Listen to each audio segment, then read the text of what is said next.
جب ضیاء جیسا بدترین شخص ڈکٹیٹر کا جب مارشل لا لگا تھا، اس ملک میں کوئی بدترین اگر مارشل لا لگا ہے، کوئی ڈکٹیٹر آیا ہے، وہ جو ہے ضیاء الحق تھا۔ آج کی ہائی کورٹ نے جو کہتی ہے کہ ہمارے مقابلے میں بلوچستان، حکومت بلوچستان کا سپریم ہوم سیکرٹری زیادہ طاقتور ہے، مجھے شرم آتی ہے، میں وکیل، مجھے شرم آتی ہے۔ ادھر بیٹھے ہوئے بھی جو جج بڑے معتبر ہیں اور ادھر جو بیٹھے ہوئے جج جو بڑے معتبر ہیں، اللہ معافی دے ان کے بات کرنے میں تکبر ہے، غرور ہے۔ مت کرو یہ بلوچستان کے ساتھ جو چھیڑ چھاڑ کر رہے ہو، مت کرو۔ میرا کام سمجھانا ہے، میں ہمیشہ کہتا ہوں ایک سیٹی بجے گی اور کچھ نظر نہیں آئے گا، یہ میں کہتا ہوں، دعوے سے کہتا ہوں۔ یہ بھول جاؤ کہ 4 وکیلوں کو تم نے پیسے دے دیے، یہ بھول جاؤ 4 وکیل آ کے تمہارے ساتھ کافی پیتے ہیں۔ یہ آپ کے سامنے یہ ہائی کورٹ بیٹھی ہے، آپ کے سامنے بیٹھی ہے، جس میں ہم صبح شام پیش ہوتے ہیں۔ یہ پہلی دفعہ میں نے اپنی زندگی میں دیکھا ہے، پہلی دفعہ اپنی زندگی میں دیکھا ہے، اور میرے وہم گمان میں کبھی یہ نہیں تھا کہ ایک ہائی کورٹ کا جج، ہائی کورٹ کے ڈویژن بینچ میں بیٹھے ہوئے 2 جج کہ یہ کہیں، اپنے آرڈر میں کہیں، اپنے اورلی اس میں کہیں کہ ہم سے، ہمارے مقابلے میں ہم سے زیادہ طاقتور معتبر حکومت بلوچستان کا ہوم سیکرٹری ہے۔ شین کیا بات، کیا بات۔ ہائی کورٹ کا جج وہ اپنے اختیار کو ہوم سیکرٹری کے حوالے کرتا ہے اور کہتا ہے کہ ہوم سیکرٹری ہمارے مقابلے میں زیادہ با اختیار ہے۔ یہ وہی ہائی کورٹ بلوچستان ہے جس کی سارے پاکستان میں ایک تاریخ ہے۔ جب ضیاء الحق جیسا بدترین شخص ڈکٹیٹر کا جب مارشل لا لگا تھا، بدترین، اگر اس ملک میں کوئی بدترین اگر مارشل لا لگا ہے، کوئی ڈکٹیٹر آیا ہے، وہ جو ہے ضیاء الحق تھا۔ اور یہ آپ کے سامنے، یہ پریس کلب کے ساتھ بالکل ساتھ، یہاں پہ ملٹری کورٹ لگی ہوتی تھی، یہاں پہ یہ ساتھ بالکل چند قدم کے فاصلے پہ۔ اس ملٹری کورٹ میں روزانہ کے حساب سے لوگوں کو پھانسیوں کی سزا، ڈیتھ پینلٹی کی سزا دی جاتی تھی۔ یہ میں خود اس وقت میں بلوچستان بار کا صدر تھا، اور میری خواہش پہ یا میرے ریکویسٹ پہ بلوچستان کے سارے ہائی کورٹ کے جج صاحبان، جس میں منور مرزا مرحوم جیسا جج اور باقی ہائی کورٹ کے جج، سیشن کورٹ اور سارے وکیل، ہم لوگ گئے، یہ خود آنکھوں سے دیکھی ہوئے میں بات کرتا ہوں، ہم گئے، ہم نے سارا مت جیل کا انسپیکشن کیا، اور اس میں جو کنڈیمڈ پرزنرز جو ڈیتھ پینلٹی والے پرزنرز ہیں، ان کا ایک بالکل علیحدہ احاطہ ہے، اس کو بیرک کہتے ہیں، جس میں 11 تنہائیاں اس طرف ہیں، 11 تنہائی اس طرف ہیں، 22 تنہائی ہیں۔ اور یہ جیل مینول کا یہ رول ہے، یہ قانون ہے کہ کسی بھی پھانسی کی سزا والے ملزم کو ایک تنہائی میں صرف ایک آدمی کو رکھا جائے گا، اس میں قطعاً کسی صورت میں 2 یا 3 کو، اس میں 2 یا 3 پھانسی کے ڈیتھ پینلٹی کے پرزنرز کو نہیں رکھا جائے۔ اپنی آنکھوں سے میں نے دیکھا، سارے ہائی کورٹ کے ججز نے دیکھا، سارے وکیلوں نے دیکھا، وہ 22 جو سیلز تھے، اس میں 66 پھانسی کی سزا پانے والے قیدی موجود تھے۔ 1 2 3 4 5 6 یہ سارا ہم نے گنا، 11 ادھر سے 11 تھے، 22 3 اس میں 3، اس میں حمید شہید جیسا سیاسی ورکر بھی اس میں موجود تھا۔ روزانہ یہاں پہ یہ ملٹری کورٹ یہاں پہ روزانہ لوگوں کو پھانسی کی سزا، 26۔ آج کی ہائی کورٹ نے جو کہتی ہے کہ ہمارے مقابلے میں بلوچستان، حکومت بلوچستان کا سپریم ہوم سیکرٹری زیادہ طاقتور ہے، مجھے شرم آتی ہے، میں وکیل، مجھے شرم آتی ہے۔ اور اس کے مقابلے میں صرف 3 جج تھے اس زمانے میں، صرف 3 جج تھے۔ میر خدا بخش مری تھا، ایم اے رشید صاحب تھا، چودھری عبد القدیر صاحب تھے، 3 جج تھے۔ ابھی تو لائن لگی ہوئی ہے، ابھی تو ایک لائن لگی ہوئی ہے، 1 2 3 4، ایک سے ایک جج بیٹھا ہوں، صرف 3 جج تھے۔ یہ میری آنکھوں کی دیکھی میں بات آپ کو بتا رہا ہوں، اس لیے بتا رہا ہوں کہ مجھے شرم آتی ہے، مجھے غصہ آتا ہے کہ آج کا ہائی کورٹ کہتا ہے کہ اس کے مقابلے میں سپریم کے اس کے مقابلے میں ہوم سیکرٹری زیادہ طاقتور ہے، اس لیے مجھے غصہ آتا ہے۔ آنا چاہیے، آنا چاہیے۔ اگر میں سمجھتا ہوں کہ ہائی کورٹ کا جج یہ کہتا ہے یا ہائی کورٹ کے ڈویژن بینچ یہ کہتا ہے کہ اس کے مقابلے میں ہوم سیکرٹری زیادہ طاقتور ہے، تو پھر میں کس لیے پیش ہوتا ہوں؟ مجھے پھر پیش ہونا ختم کر دینی چاہیے۔ یہ 3 جو جج تھے، میر خدا بخش مری، ایم اے رشید صاحب، اور ایم اے رشید صاحب سبی سے تعلق تھا، چودھری قدیر صاحب مچھ سے تعلق تھا، اور میر خدا بخش مری کولو سے۔ خدا کی قسم، میں قسم کھا کے کہتا ہوں، یہاں سے ڈیتھ پینلٹی اناؤنس ہوتا تھا، اس کو ہینڈ کف ہوتا تھا، ہتکڑیاں لگتی تھی، اس کو گاڑی میں بٹھاتے تھے، آدھے گھنٹے کے اندر، یہ دیکھی ہوئی بات کرتا ہوں میں، آدھے گھنٹے کے اندر اس کے آدمی آتے تھے، ایک صفحے کا وکیل کوئی اپیل بناتا تھا، وہ بناتا تھا ریٹ پیٹیشن، سی پی پہ کانسٹیٹیوشن فائل کرتا تھا، آدھے گھنٹے کے اندر اندر میر خدا بخش مری، ایم اے رشید اور چودھری قدیر اس کو جو ہے سسپینڈ کرتے تھے۔ 66 جیل کی تاریخ میں کبھی بھی اتنی تعداد میں ڈیتھ پینلٹی، کنڈیم پرزنرز، وہ زمانے کی ہائی کورٹ تھی، 3 جج تھے، یہ تھی ان کی طاقت، یہ تھی ان کی طاقت، یہ تھا ان کا اثر۔ ایک آدمی کو پھانسی نہیں۔ اس کے بعد یہی بلوچستان ہائی کورٹ ہے، ضیاء الحق جیسا بدترین آدمی مجبور ہوا،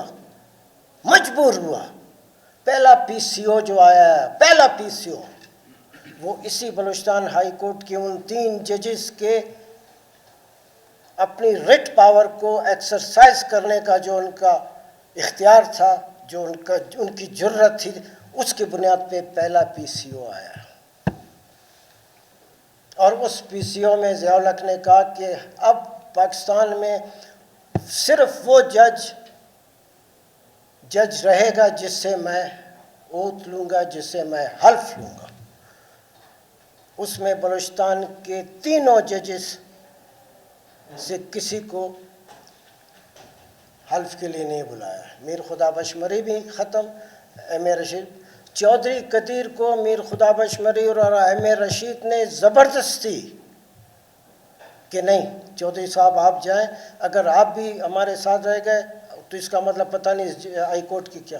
چودھری قدیر ان کے کہنے پر، مجبور کرنے پہ، یہ میں گواہ ہوں، مجبور کرنے پہ چودھری قدیر نے حلف لیا، اور اس کے بعد یہ اتنی طاقتور ہائی کورٹ تھی، اتنی طاقتور ہائی کورٹ تھی۔ آج مارنگ کیا پیٹیشن ہے، اتنا سا آرڈر ہوتا ہے اس میں، 3 MP کی پیٹیشن میں اتنا چھوٹا سا آرڈر ہوتا ہے، کوئی بڑی کہانی نہیں لکھنی پڑتی، کوئی PhD کا کوئی تھیسس نہیں لکھنا پڑتا، اتنا چھوٹا۔ 5 دن تو آپ نے اس کو ریزرو رکھا، اور 6-7 دن تو آپ نے پہلے اس کو ایڈمٹ کیا، پھر اس میں نوٹس گئے، پھر یہ آ گیا، اس میں آ گیا۔ یہ اس لیے کہ یہ 26ویں ترمیم ہے، یہ 26ویں ترمیم کے ثمرات ہیں، یہ اس کا پھل ہے۔ ادھر بیٹھے ہوئے بھی جو جج بڑے معتبر ہیں، اور ادھر جو بیٹھے ہوئے جج جو بڑے معتبر ہیں، اللہ معافی دے، ان کے بات کرنے میں تکبر ہے، غرور ہے۔ ایک آدمی جو اندر سے دل گردہ رکھتا ہے، اگر وہ تھوڑا سا اگر اس کی گردن میں، اس لحاظ سے مت کرو، یہ بلوچستان کے ساتھ جو چھیڑ چھاڑ کر رہے ہو مت کرو، میرا کام سمجھانا ہے، میں ہمیشہ کہتا ہوں یہی ہے نا تمہارا تھنک ٹینک ہے نا. تم نے ادھر ہزاروں لوگوں کے ہزار لوگوں کے بلوچ لڑکوں کے 4th شیڈول میں آپ نے نوٹسز ہے نا, نوٹسز نکالے ہیں جن کو صبح بھی حاضری دینی پڑتی ہے تھانے میں, شام کو بھی دینی پڑتی. سر آپ کسٹم کراس نہیں کر سکتے, بلیلی کسٹم نہیں کر سکتے. تمہارا کیا خیال ہے ان لوگوں کو 4th شیڈول میں ان کا نام ڈالنے سے بلوچستان میں جو ہو رہا ہے تم اس کو روک سکتے ہو؟ بلوچستان میں جو ہو رہا ہے وہ آج کی پیداوار نہیں ہے. 75-76 سال لگے ہیں اس کو, اور تمہاری وجہ سے, یہ تم لوگوں کی تمہاری وجہ سے ہوا. تم کیا سمجھتے ہو؟ تم نے کہا کہ کیا کچھ اتنا بڑا علاقہ ہے اور مالا مال علاقہ ہے اور صرف کچھ لاکھ لوگ ہیں, دباؤ دب گئے نہیں دب گئے, گردنیں اڑاؤ. کتنی گردنیں تم نے اڑائی, کیا ہوا اس کا؟ گردنیں اڑانے سے لوگوں کو ڈر اور خوف نہیں ڈالا جا سکتا. ہم لوگ تو چلو سیاسی ورکر ہیں, لوگ ہیں, ہماری تربیت. مارنگ کی کیا تربیت ہے؟ کون سی سیاسی, اس نے کون سی سیاسی ہوگی؟ ایک سیدھی سادھی خاتون ہے, باپ کو اس کا تم نے مارا. بہت ظلم ہے. لوگ مرتے رہتے ہیں, کوئی فرق نہیں, ادھر بھی مرتے ہیں ادھر بھی مرتے ہیں اوپر بھی مرتے ہیں, کوئی فرق نہیں. مگر وہ ایک فکرہ کہ کئی سال کے بعد جب اس کے باپ کی کئی سال کے بعد جب اس جبری گمشدگی اور اریسٹ کے بعد جب اس کی مسخ شدہ لاش جب باہر پھینکی گئی تو کہتا ہے میرے باپ نے وہی کپڑے پہنے ہوئے تھے جس میں اس کو اٹھا کر لے گئے. تمہارا کیا خیال؟ مارنگ بلوچ کو تم صرف کوئٹہ جیل میں ڈیٹین کرنے سے تم اس کو روک لو. وہ بیبو بلوچ ہے, اس کو تم نے پکڑا, ابھی بھی ہے. اس کے باپ کو بھی تم نے پکڑا. سمیع الدین ہے. میں کمال ہے کہ میں مارنگ بلوچ سے نہ میں آج تک ملا ہوں, نہ میں ان پہ بات کی ہے, نہ میں بیبو بلوچ کو جانتا ہوں, نہ میں سبیہ ہے نا سر نہیں سمیع الدین کو تو اس دن وہ آئی تھی یہاں پہ بیل اپلیکیشن تھا رائب, اور ہم لوگ گئے ہائی کورٹ سے وہ کیا. صحیح بات, یہ ان کو سچ مجھ جیسا سیاسی ورکر میں ملا بھی نہیں ہوں, مگر میں کہتا ہوں کہ نہیں, لوگوں کو اس نے ایک شعور دیا, ظلم کے خلاف, بے انصافی کے خلاف لڑنے کا ایک سوچ دی ہے, ایک اویئرنیس دی ہے. نہیں دبا سکتے ہو تم اس کو, مت کرو, لوگوں کو عزت دو. میں بلوچ آدمی ہوں, میں بلوچ پٹھان پنجابی ہزارے میں یہ چیزیں فرق نہیں کرتا ہوں. یہ میرے سارے وکیل بیٹھے ہیں. کئی دفعہ میں ادھر صدر رہا ہوں, وائس چیئرمین رہا ہوں. میں نے اس علاقے میں وکالت میں صدارت نہیں کی ہے, راج کیا ہے. میں نے راج کیا ہے, جو میں نے کہا میرے وکیلوں نے کہا ہے. اس لحاظ سے میں یہ کہتا ہوں کہ یہ جو وکیل ہیں ہماری ایک آواز ہے, اس کو تم نہیں دبا سکتے. نہیں دبا سکتے. اس لیے یہ کینالز والا مسئلہ ختم کرو, بالکل ختم کرو. یہ نہیں کر نہیں سکتے آپ. یہ 26ویں ترمیم, درمیان میں رمضان شریف آ گیا, عید آیا, اس عید کے رمضان سے پہلے کے دن, عید کے بعد کے دن, اس وجہ سے یہ 26ویں ہماری ترمیم کی جو موومنٹ تھی, حالانکہ 3 ہم اسلام آباد میں کنونشن کر چکے تھے, 2 لاہور میں کیے ہیں, اور پشاور میں 2 پشاور میں کیے ہیں, تو اس رمضان کی وجہ سے یہ سارا رک گیا تھا.